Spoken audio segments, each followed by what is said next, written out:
আমাদের শখের রান্নাঘরে আজকে বানাবো নিরামিষ ঘুগনি। তার জন্য আগের দিনে ভিজিয়ে রাখা ছোলা একটি আলু দিয়ে সেদ্ধ করে নেব। আর সাথে সাথে মশলাটা তৈরি করব।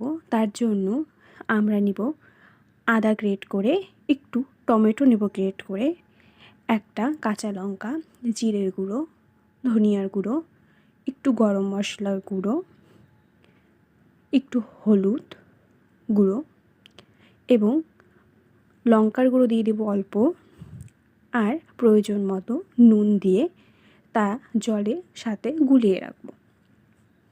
তারপর কড়াইতে তেল দিয়ে তেলটা গরম হলে তাতে আমরা ফোড়ন দেব একটা তেজপাতা, গোটা গরম মশলা এবং জিরে। তারপর সেদ্ধ করা ছোলাটা দিয়ে কিছুক্ষণ ভেজে নেব। ছোলাটা একটু ভাজা ভাজা হলে তাতে দিয়ে দেব সেদ্ধ করে রাখা আলু। আলু আর ছোলাটা একসাথে কিছুক্ষণ ভেজে নেব। আলু আর ছোলাটা মোটামুটি ভাজা হলে দিয়ে দেব গুলিয়ে রাখা মশলাটা।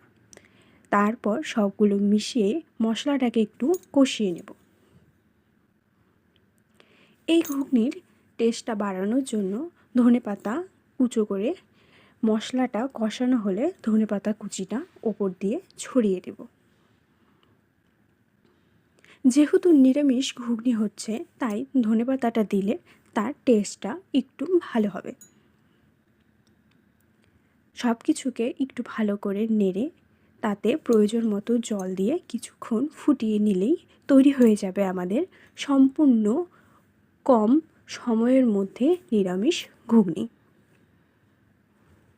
রাতের ডিনার আইটেম হিসেবে রুটি থাকলে পুরো জমে যাবে।